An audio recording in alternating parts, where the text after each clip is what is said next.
Hello, আসসালামু আলাইকুম। তাহিদ হৃদয় এই মুহূর্তে বাংলাদেশের টপ ক্লাস টি-20 ব্যাটসম্যান এবং তাকে ধরা হচ্ছে যে আগামী 10 বছরে বাংলাদেশের হয়ে সবচেয়ে সাকসেসফুল একজন ব্যাটসম্যান। সেটা আপনি ওডিআই ফরম্যাট বলেন বা টি-20 ফরম্যাট বলেন, যে কোনো ফরম্যাটে কিন্তু তিনি আগামী 10 বছরের সেরা সুপারস্টার হতে যাচ্ছেন, এমনটাই সাংবাদিক থেকে শুরু করে যারা ক্রিকেট নিয়ে অনেক ঘাটাঘাটি করেন তাদের মুখে শোনা যাচ্ছে। এবং এই তাওহিদ হৃদয়কে নিয়ে আসন্ন বিপিএল 2025-এর জন্য প্রত্যেকটা ফ্রাঞ্চাইজি মানে একদম উঠে পড়ে লেগেছে যে এই প্লেয়ারটাকে তাদের দলে ফেরাবে বা এই প্লেয়ারটাকে তাদের দলে লাগবে বা একে যে কোনো মূল্যে তাদের দলে রাখতে চায়, এরকম কিন্তু গুঞ্জন এবং এরকম কথাবার্তা অনেক হচ্ছে। কখনো শোনা যাচ্ছে তিনি ফরচুন বরিশালে খেলবেন, কখনো তিনি শোনা যাচ্ছে তিনি দুর্বল রাজশাহীতে খেলবেন আইকন ক্রিকেটার হিসেবে, কখনো শোনা যাচ্ছে তিনি ঢাকার হয়ে খেলবেন, কখনো শোনা যাচ্ছে তিনি চিটাগংয়ের হয়ে খেলবেন, আবার শোনা যাচ্ছে তিনি হয়তো আগের দল সিলেট স্ট্রাইকার্সে তিনি ব্যাক যেতে পারেন। এই যে একটা প্লেয়ারকে নিয়ে বাংলাদেশি এরকম কোনো প্লেয়ার এর আগে সাকিব আল হাসান ব্যতীত কাউকে নিয়ে এত টানা হিস্ট্রা কখনো করা হয়েছে কিনা আমার জানা নেই। বাট এই তাহিদ হৃদয়কে নিয়ে আসন্ন বিপিএল 2025-এর জন্য প্রায় 5টা দল রেসে আছে তাকে দলে পাওয়ার জন্য।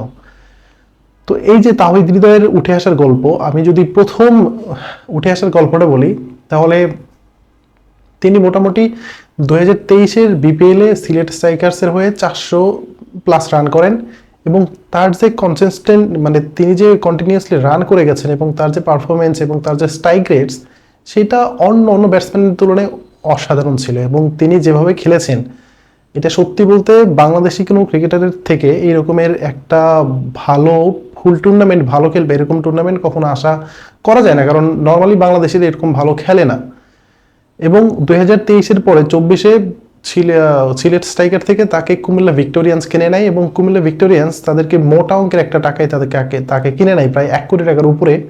এবং সেখানে তিনি কি করলেন যে টুর্নামেন্টের সেকেন্ড হাইস্ট রান গেটার তিনি হয়ে গেলেন এবং তিনি 462 রান করলেন এবং যথারীতি উপরে ছিলেন তামিম ইকবাল খান এবং তিনি ম্যান অফ দ্য সিরিজ হয়েছেন। এবং এই তাহিদ হৃদয় তিনি কুমিল্লা ভিক্টোরিয়ান্সের হয়ে তিনি সেঞ্চুরি করেছেন, তিনি 50 করেছেন, তিনি প্রায় 26-27টার মতো ছক্কা মেরেছেন, প্রায় অনেক 40+ তিনি 4 মেরেছেন এবং তার স্ট্রাইক রেট অলমোস্ট 150। এখন এরকম একটা টি-20 সুলভ ব্যাটসম্যান এবং এরকম একটা প্যাকেজ আপনি বাংলাদেশের পার্সপেক্টিভে মানে বাংলাদেশের যে আবহ বা বাংলাদেশের যে প্লেয়ারদের যে একটা ধারণা বা প্লেয়ারদের নিয়ে যে একটা ধারণা, সেই ধারণার মধ্যে তাহিদ হৃদয় একটু ব্যতিক্রম। আপনি এলপিএল এর কথা বলেন, প্রথম আসরে তিনি চান্স পেয়েছিলেন, সেই আসরের কথা আমি বলছি, সেই আসরে তিনি ভালো করেছেন, সেই সাথে পরের আসরে গিয়ে হয়তো তিনি বেশ খুব একটা ম্যাচ খেলার সুযোগ পাননি। এবং গত 1.5 বছরে বাংলাদেশের টি-20 ক্রিকেটের সবচাইতে টপ ক্লাস পারফর্মার কিন্তু এই তাহিদ হৃদয় এবং তাকে দলে ফেরানোর জন্য সবচেয়ে বেশি প্রতিযোগিতায় আছে ফরচুন বরিশাল এবং দুর্বার রাজশাহী। যেহেতু রাজশাহীর টিম এবং তাহিদ হৃদয় নিজেও রাজশাহীর ছেলে, বগুড়ার ছেলে, বাট তিনি রাজশাহী বিভাগের একটা ছেলে, তো তাকে আইকন ক্রিকেটার হিসেবে পাওয়ার জন্য দুর্বার রাজশাহী অনেক চেষ্টা করে যাচ্ছেন। হয়তো তার ইমোশনটা কাজে লাগাতে পারে, বাট ক্রিকেটে ইমোশন বলতে কিছু নেই, কারণ টাকা যদি বেশি কেউ দেয় অবশ্যই সেখানেই যাবে সে। এটা হচ্ছে প্রথম কথা। এর পরের অবস্থানে আছে সিলেট স্ট্রাইকার্স। শোনা যাচ্ছে তিনি সিলেট স্ট্রাইকারে ব্যাক চলে যাবেন, এরকমটাও শোনা যাচ্ছে। সেই সাথে শোনা যাচ্ছে চিটাগং কিংসের কথা, যে হয়তো তিনি সেখানেও যাইতে পারেন। সো এই যে তাহিদ হৃদয়কে নিয়ে যে এত টানা হেঁচড়া এবং এর কারণে তাহিদ হৃদয় তার যে পারিশ্রমিক সেটা কিন্তু দিন দিন তিনি বাড়িয়ে নিচ্ছেন এবং তাকে যদি কোনো দল তাদের দলে ফেরাতে চায় অলমোস্ট 1,20 থেকে 30 লাখ বা 40 লাখ পর্যন্ত তাকে দাম দিতে হবে।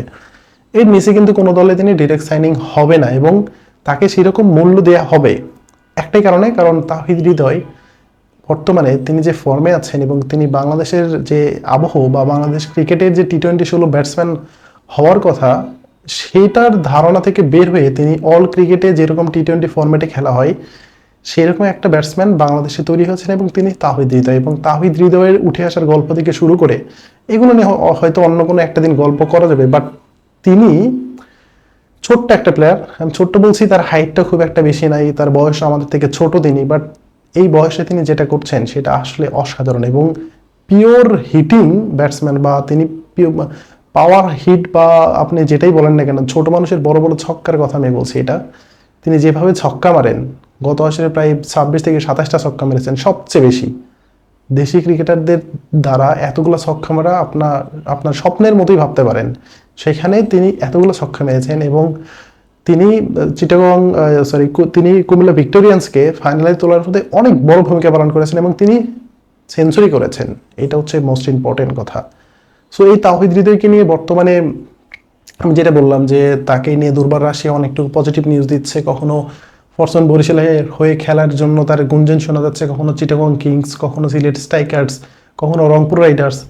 এই যে দলগুলো তাওহিদ হৃদয়কে নিয়ে এত এত মাতামাতি করছে এবং এত এত টানা হিসরা করছে, এর পিছনে কিন্তু অবশ্যই কারণ আছে। কারণ তার যে পারফরমেন্স, তিনি যে রেগুলার পারফরমেন্স করে যান এবং টুর্নামেন্টের শুরু থেকে শেষ পর্যন্ত তিনি একই ধাঁচের ব্যাটসম্যান, একই ধাঁচের রান করা, সব কিছু কিন্তু অসাধারণভাবে করেছেন এবং অলসো তিনি একসাথে অনেক ভালো একজন ফিল্ডার। এবং এর মতো একটা প্লেয়ারকে যদি কোনো ফ্রাঞ্চাইজি পায় তাহলে অবশ্যই সেই দলের শক্তিমাত্রা অনেক বেশি বেড়ে যাবে। কারণ আপনি তাহিদ হৃদয়কে নিয়ে মানে 400 রানের একটা প্লেয়ারকে আপনি নিলেন যে আপনাকে এই মৌসুমে 400 থেকে 450 রান তিনি দলের হয়ে করবেন। সো তাহিদ হৃদয় কোন দলে যায় সেটা এখন দেখার অপেক্ষা। আপনাদের মতামত আশা করছি। আসলে তার কোন দলে যাওয়া উচিত এবং কোন দলে খেললে সেই দলের জন্য ভালো হবে এবং তার পারিশ্রমিক কত হওয়া উচিত। ধন্যবাদ সবাইকে। আসসালামু আলাইকুম।